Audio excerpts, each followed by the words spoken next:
Olá, você que vai fazer o Enem, se liga na aula de História. Sou o professor Dinho Zambia, viu? Muita atenção porque você vai arrasar no Enem. Primeiro, para entender a história no tempo, vamos só acompanhar aqui bem rápido para você se lembrar de algumas coisas. A história é dividida numa linha cronológica em 5 grandes períodos. Pré-história, que é o maior deles, Idade Antiga, Idade Média, Idade Moderna e Idade Contemporânea. Tranquilo? Até aí de boa para você? Então vamos seguir. Veja, a pré-história é um período gigantesco, na verdade é o maior período da história da humanidade. Se a gente for contar aqui de 200 mil anos até 4 mil anos antes de Cristo, olha o tamanho disso. Olha o tamanhozinho que tem de história, né? E costumam dizer que história é um período em que a história passou a ser escrita. Mas antes da escrita, que é o marco oficial da passagem da pré-história para a história, antes mesmo da escrita tem muita história. Mesmo a história dos povos ágrafos, os povos sem escrita. Tudo bem? Então a pré-história a gente pode organizar também em pelo menos 3 grandes períodos. O Paleolítico, que é o maior deles, Neolítico e a Idade dos Metais. É interessante a gente pensar sobre isso, porque o Paleolítico, por ser gigantesco, ele tem suas características próprias. O Neolítico, ele também. E o final do Neolítico já coincide também com o início da história da Antiguidade, beleza? Você vai entender isso já já. Se liga.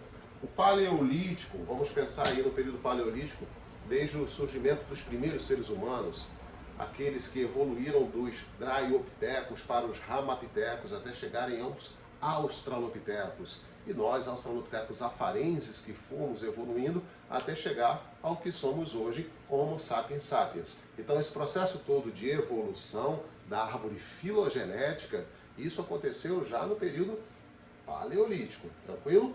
Lá no processo de ganhar habilidades e reconhecer essas habilidades manuais, claro que os cientistas foram dando nome para isso, além de outras tantas características, como tamanho de crânio, tamanho de mandíbula, mas a habilidade manual, o Homo habilis, tranquilo? Isso você estuda inclusive em biologia. Mas vamos especificamente aqui para as características históricas do período Paleolítico, tá certo? Paleo quer dizer antigo, lítico quer dizer pedra, a idade da pedra antiga, a idade da pedra polida. E esse período paleolítico, por ser gigantesco, é um período que a gente vai encontrar aí pessoas vivendo em bandos, depois é que foram se organizar em tribos, pessoas vivendo com o que a natureza provinha. Eles não conseguiam ainda fazer agricultura, então eles viviam basicamente da caça, da pesca, da coleta de grãos, de frutos e raízes. As pessoas viviam com o que a natureza fornecia, certo? E o Neolítico a gente pode entender como um período já de transição entre a pré-história e a Idade Antiga, porque os primeiros povos se organizam, as primeiras civilizações ribeirinhas, você vai ver isso nas próximas aulas, se organizam em torno dos rios porque desenvolvem a agricultura. Então a agricultura vai ser o grande agente transformador, né? A capacidade de fazer agricultura vai se tornar uma grande revolução, por isso é chamada Revolução Agrícola, na Revolução Neolítica. Tá certo? Vamos aqui, olha. Isso é uma pedra lascada. O homem pegou pedras, tirou lascas de pedra e dessas lascas ele fez instrumentos cortantes.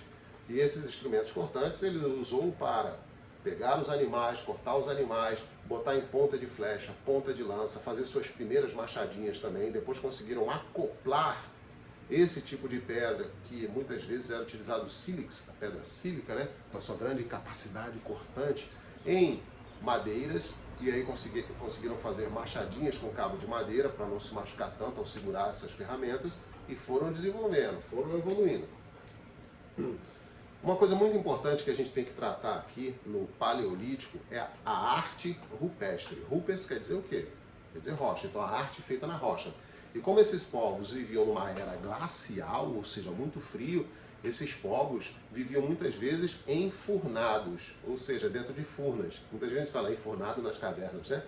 Dentro dessas cavernas, óbvio, eles faziam toda uma ambientação. A sua noção de sobrevivência, o culto ao sobrenatural vai ser registrado nessas paredes dessas cavernas. Então você está vendo aí, às vezes pintavam a mão e carimbavam a mão na parede chamando mão em positivo, ou às vezes botavam a mão limpa na parede e jogavam tinta, borrifando a tinta, e ficava uma pintura em volta da mão, que é a mão em negativo. Mas, professor, o que isso significa? Muitos historiadores dizem que isso pode caracterizar a posse do território, porque qualquer outro humano que chegasse ali ia reconhecer aquilo uma ação humana. Então ia ver que alguns seres humanos passaram ali, ou alguns seres humanos estão com a propriedade daquela caverna e provavelmente saíram para caçar, para pescar, mas vão voltar, então vai dar conflito.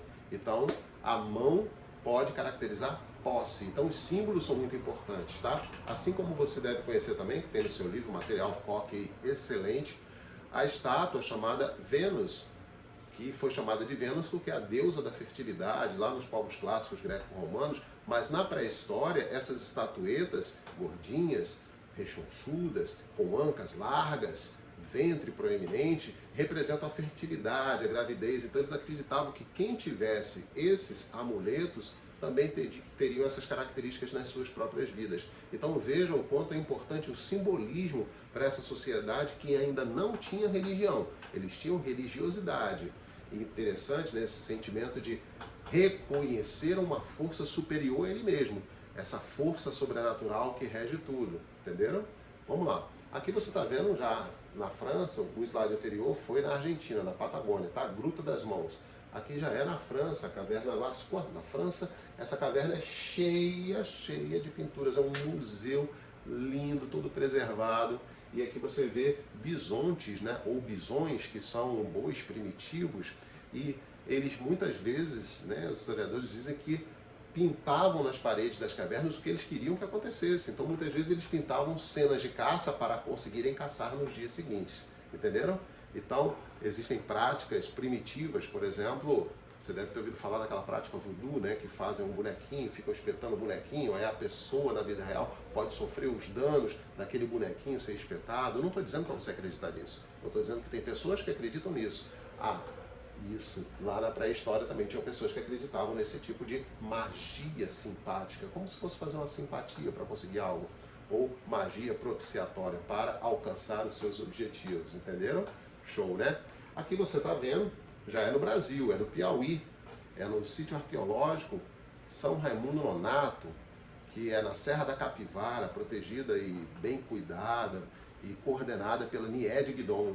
Essas pinturas lá são fantásticas. Se você for ao Piauí, não deixe de visitar esse parque, o Parque da Serra da Capivara. Fantástico, muitas pinturas lá e os guias são fantásticos também. Explicam bem legal para você ter uma noção de como eram ali as pessoas na pré-história. Agora eu quero convidar vocês aqui para ver um videozinho que eu trouxe especialmente para vocês. Deixa eu ver se eu consigo botar aqui, consigo, com certeza. Olha só, vou botar aqui, isso aqui é no Lajedo, próximo a Cabaceiras, na Paraíba, tem Boa Vista. Entre Boa Vista e Cabaceiras tem um sítio chamado Sítio Bravo, lindo, lindo, com o Lajedo do Bravo, e muito bem protegido pelas pessoas de lá, viu? Muito bem cuidado, sob a coordenação do Djair Fialho. Deixa eu botar para vocês aqui, para vocês verem um pouquinho. Estou aqui no Lajedo do Bravo, na verdade é município. Agora vai. No Lajedo do Bravo, Cabaceiras. Na verdade é município, divisa de Cabaceiras com Boa Vista. Aqui. Registro do México. Vamos chegar mais perto. Aqui a gente está vendo uma forma, parece uma máscara que leva um pouco aí, o casco de uma tartaruga. Aqui, nesse ciclo, no meio, tem uma esfoliação aqui, provavelmente foi batido, né? Porque ela tem um efeito, assim como várias pedras por aí que a gente vê. Se você bater com outra pedra firme, dá aquela badalada de um sino. Essas são chamadas às vezes de pedras sonantes ou pedra do sino. Aqui a gente vê a impressão de uma mão. A gente vê muito isso também na Argentina e várias cavernas, muitas também. A mão em positivo e tem a mão em negativo. Nesse caso, a mão em positivo. Fica a mão e marca assim, registrando passagem por outras formas. Uma forma que parece um tridente. Um tridente. Uma galinha. Siriema também pode ser. Um ave local. Alguns dizem que pode ser um símbolo amaldiçoado. Que simboliza como essa passagem do animal, as marcas do animal. Muita coisa para estudar. Isso aqui é lindo. Maravilhoso. Zâmbia com você, hein? Legal, né? Tudo bom? Eu estou aqui no Lajedo então, Bravo. Já te apresentei, rapaz. Vamos voltar. E além, né, além desse lajedo, próximo também, a mais ou menos 110, 111 quilômetros da capital da Paraíba, João Pessoa, tem Ingá. Essa linda pedra, que eu bem novinho, a pedra do Ingá, levo sempre grupos para ter aula lá. E aqui, outra visão também dessa mesma pedra. E aí eu trouxe para vocês um vídeo especial de um amigo meu, que é guia local de Ingá, e que ele vai apresentar para vocês aqui o que é a Pedra do Ingá. Veja bem, vou trazer aqui o Denis. Bota para eles, Denis, para esse pessoal ver. Vamos lá. Vou botar aqui o play. Aluno Coque, prioridade.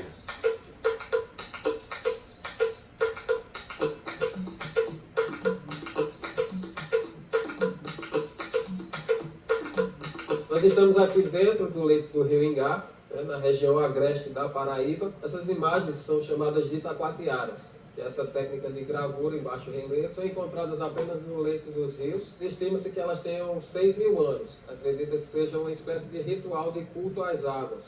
Em Tupi-Guarani significa pedra riscada ou pedra gravada. E essas gravuras elas foram feitas durante rituais. E os índios eles usavam ervas alucinógenas. Também recebiam o nome de ideogramas porque elas poderiam representar coisas que eles viam durante os rituais. Aqui nós temos 5 tipos de civilizações diferentes. Temos gravuras antropomorfas, que são as que representam os seres humanos. Nós temos aqui gravuras zoomorfas, no caso dos animais. Temos também as fitomorfas, no caso das plantas, flores, sementes e frutos. As cosmogônicas, que são as que representam os astros. E as fálicas, que representam os órgãos sexuais. Aqui na Paraíba, essa é a mais famosa de todas, mas nós temos aproximadamente 300 pedras que têm inscrições como essa. Quando você vê uma itacoatiara, o que se usa como ícone é a pedra do Ingá, porque ela é a mais expressiva, as gravuras são as mais profundas, o tamanho delas são os maiores. Provavelmente não existe uma itacoatiara mais profunda que essa em lugar nenhum do mundo. Esse parque ele tem uma área de 1 hectare, que foi desapropriado no papel, mas na verdade ainda tem alguns donos, e quem administra atualmente é a prefeitura. Administra no sentido de manter uma equipe aqui tomando conta, mas se na verdade nós não recebemos verba federal, estadual, nem municipal para tomar conta desse parque. Nós não temos uma infraestrutura boa para receber o turismo. Antigamente tinha o São João, mas o São João de certa forma ele atrapalhava a preservação do parque. Hoje o pessoal não investe no turismo, não temos boas pousadas, não temos bons restaurantes. O turista ele vem para cá, mas como ele não encontra uma infraestrutura, então ele prefere ir para outras cidades. A Pedra do Ingá é um ponto de visitação, mas não é um ponto onde fica um lucro, onde gera uma renda para a cidade. Apenas a fama mundial. Show de bola, obrigado, Denis. Arrasou. Vamos voltar aqui para a nossa apresentação. É o Denis Mota, show de bola esse rapaz. Bom, então vamos lembrar o que a gente viu hoje aqui. Bom, características do Paleolítico, período mais longo da história da humanidade, show gigantesco, né? É um período que vai desde a origem do primeiro ser humano até a criação da agricultura, a invenção da agricultura pelo homem, aliás, pela mulher. Depois a gente vai falar disso em outra aula. A pedra lascada era de uso predominante nas ferramentas de trabalho, então as lascas da pedra para poder fazer instrumentos, ferramentas. Nesse período é marcado pela glaciação, a Era do Gelo. Já assistiram o desenho Era do Gelo? Então, muito legal, né? Muito frio, então eles tinham que se proteger. Então, para isso, o fogo era uma coisa maravilhosa, né? O fogo foi não só para iluminar, não só para aquecer, mas o fogo para afugentar os animais. O fogo deu poder a ele. Inclusive, não sei se você se lembra, o fogo é um elemento antigravitacional. Imagina, o fogo vem do alto, incendeia uma floresta, o homem pré-histórico fica alucinado com aquilo, tenta pegar o fogo, leva o fogo para sua tribo, de repente choveu, apagou o fogo, ele tem que esperar outro raio cair, ele tem que conseguir inventar o fogo, ele tem que conseguir reproduzir e manipular o fogo. Então, o fogo, ele sempre vai para o alto, né? Ele vem do alto e ele volta para o alto. Olha aí o princípio de religar. Religar aquilo que caiu e quer voltar, quer se religar. Entendeu? E a palavra religião tem na sua raiz o religar, religar as suas próprias origens. Por isso até que todas as religiões do nosso planeta, em todas as épocas, tem pelo menos uma chama acesa para fazer essa comunicação com o alto, te levar de novo para esse alto. Show? O homem pré-histórico ainda não tinha religião formada, mas ele já falei, né? Já tinha sentimento de religiosidade, essa necessidade de reconexão. E aí ele procura dominar o fogo, né? Bom, eles eram nômades, porque eles mudavam de lugar conforme as necessidades, conforme a necessidade alimentar, principalmente, ou mesmo pela necessidade de se proteger das guerras, né? Então ele precisava nomar, trocar de lugar. Ele só vai assumir o sedentarismo na próxima fase, que é no Neolítico, tranquilo? Aqui é uma dica de filme para vocês, Guerra do Fogo, fantástico.